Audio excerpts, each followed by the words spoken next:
بسم اللہ الرحمن الرحیم۔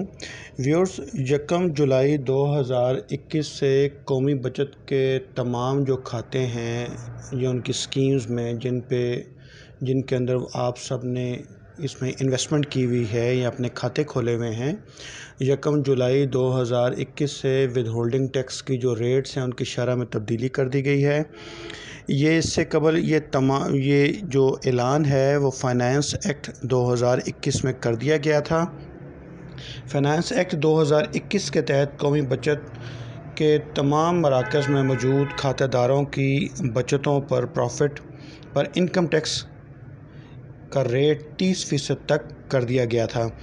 وہ تمام حضرات جنہوں نے قومی بچت مراکز میں اپنی رقوم مختلف اسکیموں پر انویسٹ کی ہوئی ہے اور ان کا نام ATL لسٹ میں شامل نہیں ہے،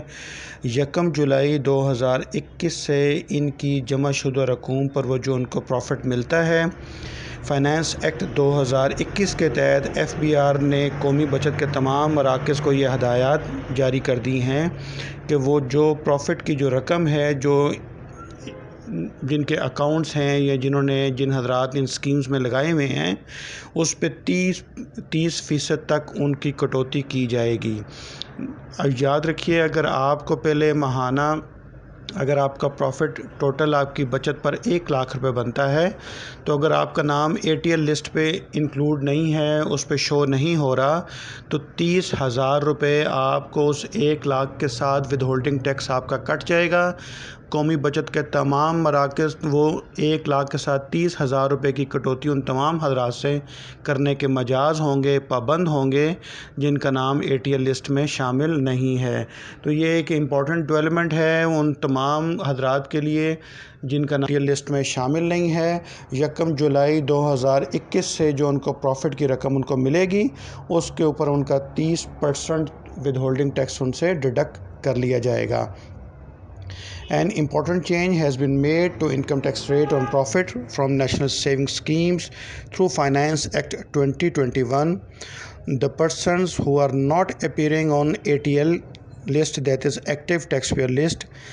is liable to pay 30% as withholding income tax on profit from savings schemes. Viewers, accordingly, the rate of tax for profit on debt imposed under Section 7B shall be 15%, effective from July 1st, 2021. However, persons not appearing in the active taxpayer list, the rate of tax required to be deducted or collected as the case shall be increased by 100% of the rate, that is 30% of the income, profit on income.